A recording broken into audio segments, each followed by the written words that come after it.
जादुई ठेले वाली की कहानी। गांव की गरीब फल वाली रजनी हर दिन अपने टूटे फूटे ठेले पर फल बेचकर अपने बेटे मोहन की पढ़ाई का खर्च चलाती थी। एक दिन उसने एक भूखे प्यासे बूढ़े को खाना खिलाया और पानी पिलाया। बेटी, तूने मेरी जान बचाई, बूढ़े ने कहा। मेरे पास देने को कुछ नहीं है, लेकिन ये पीतल का घंटा ले ले। इसे अपने ठेले पर बांध देना। जब भी कोई ग्राहक आए तो मन में उसकी भलाई सोचना। बस इतना ही। रजनी ने घंटा ठेले पर बांध दिया। अगले दिन पहला ग्राहक आया, छोटू नाम का गरीब लड़का। आंटी, मेरी माँ बीमार है, उन्हें आम चाहिए, लेकिन मेरे पास सिर्फ 20 रुपए हैं, छोटू ने कहा। रजनी ने सोचा, काश मैं इसे मीठे आम दे सकूं। घंटा टन बजा, उसने आम दिए। शाम को छोटू की माँ खुश होकर आई। वो आम कमाल के थे, मेरी तबीयत एकदम ठीक हो गई। रजनी हैरान रह गई, क्या ये घंटा जादुई है? अगले दिनों में रजनी ने देखा कि जब वो किसी की भलाई सोचकर फल देती तो वो जादुई हो जाते थे। गूंगी लड़की पारुल ने सेब खाया और बोलने लगी। बूढ़े गणपत दादा के घुटने दर्द करते थे, अंगूर खाए और दौड़ने लगे। घमंडी अमीर औरत सुमन ने बदतमीजी की। रजनी ने गुस्से में नींबू दिया। सुमन ने खाया और छींक में उसकी नकली नाक उड़कर कुत्ते के पास गिर गई। पूरा बाजार हंसने लगा। किसान रामधन की गाय बीमार थी, सेब खाकर बोलने लगी, मुझे रोज ताजी घास चाहिए। बाजार की मक्खियां परेशान कर रही थीं। रजनी ने पानी छिड़का और सभी मक्खियां डांस करती हुई भाग गईं। पूरे गांव में रजनी के जादुई फलों की बात फैल गई। लोगों की लंबी कतारें लगने लगीं।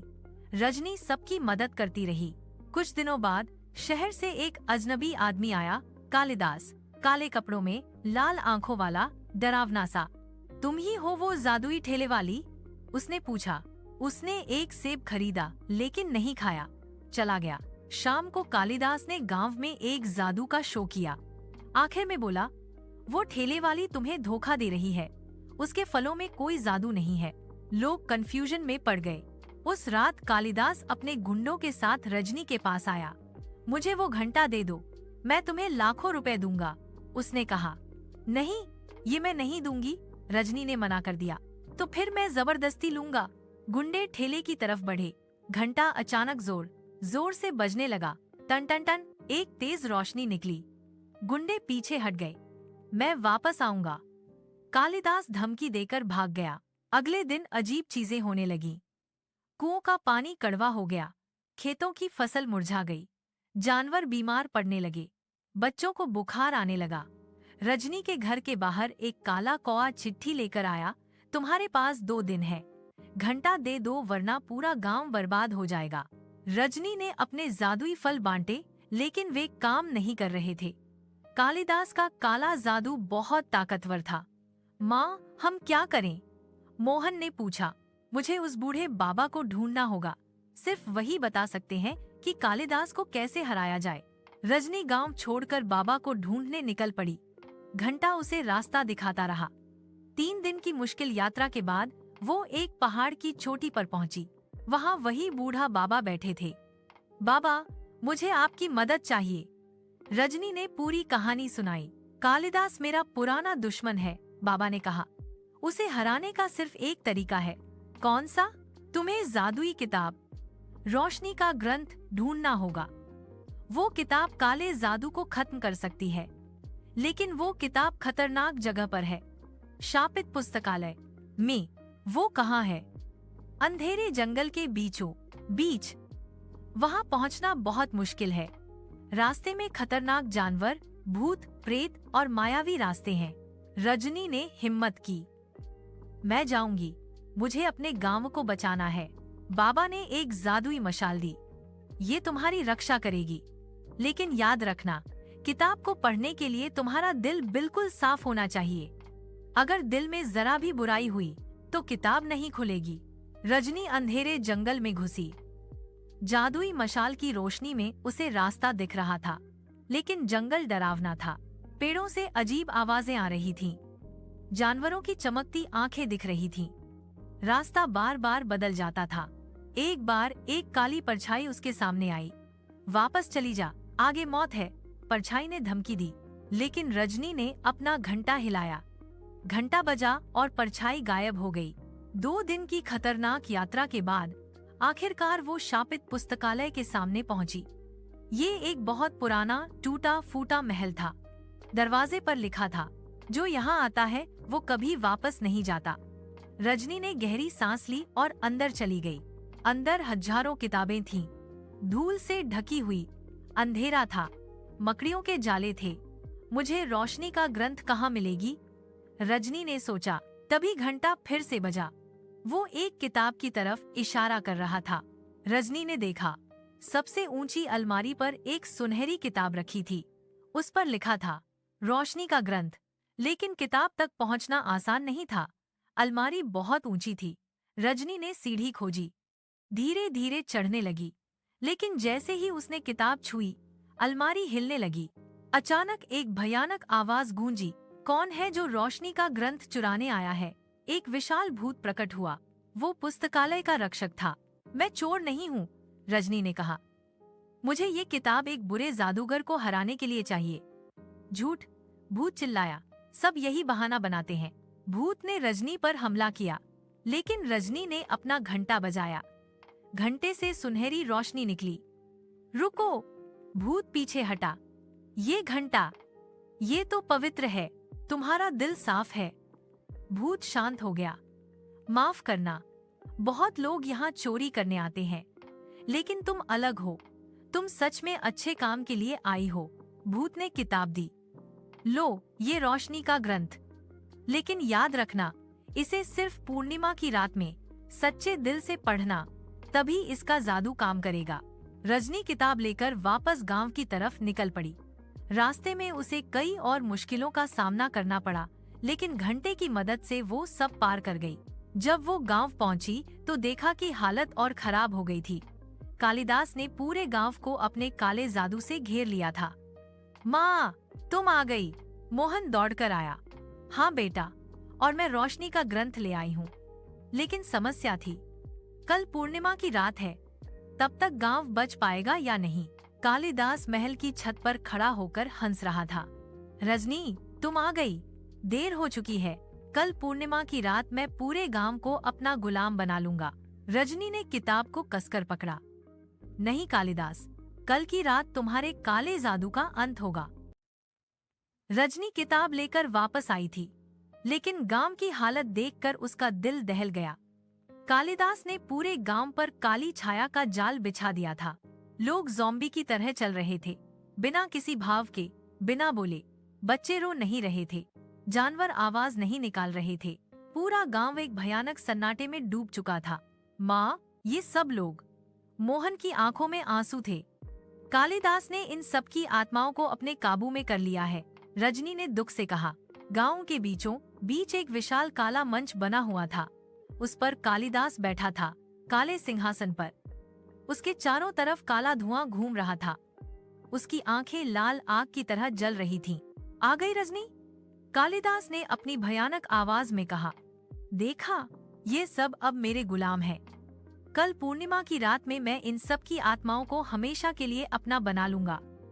ऐसा नहीं होगा, रजनी ने हिम्मत से कहा। कालिदास जोर से हंसा। तू क्या कर लेगी? तू एक साधारण ठेले वाली है। मैं महान जादूगर हूँ। मेरे पास रोशनी का ग्रंथ है। रजनी ने किताब दिखाई। कालिदास की हंसी रुक गई। उसके चेहरे पर पहली बार डर दिखा। वो किताब तेरे पास कैसे आई? उसने घबराते हुए पूछा। क्यों, डर गए? रजनी ने तंज किया। डर?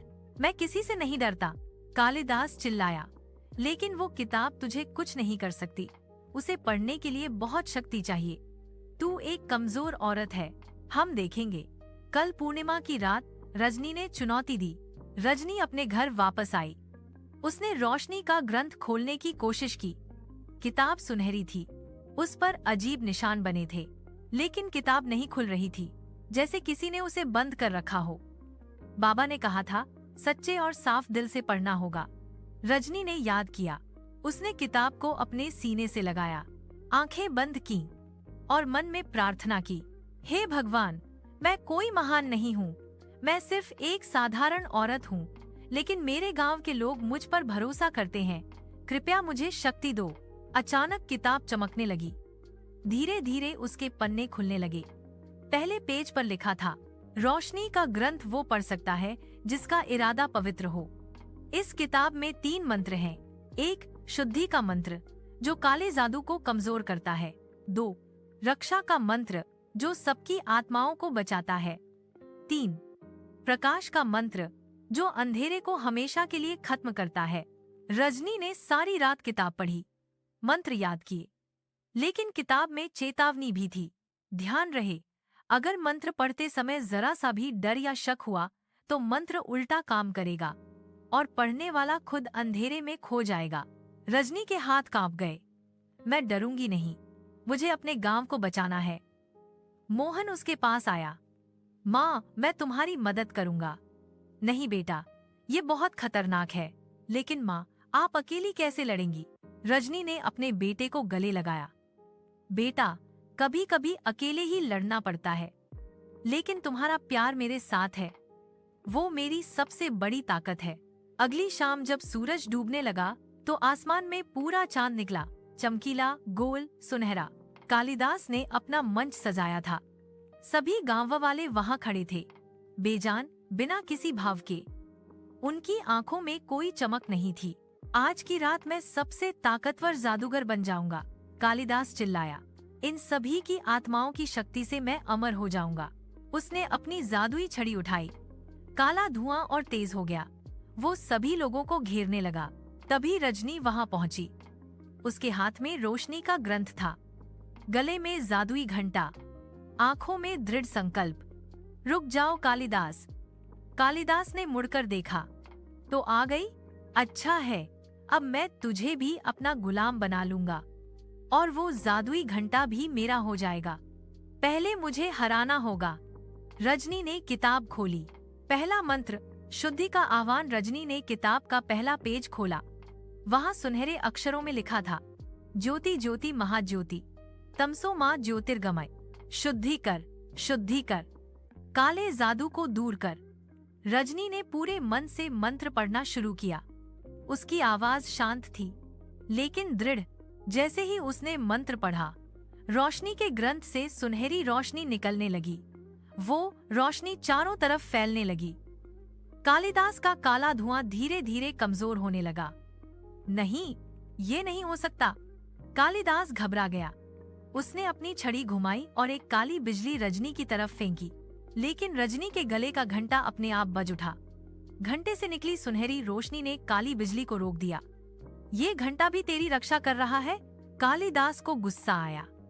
रजनी ने मंत्र पढ़ना जारी रखा। धीरे धीरे काला धुआं पूरी तरह छंटने लगा। गांव वालों के चेहरों पर थोड़ा सा भाव आने लगा।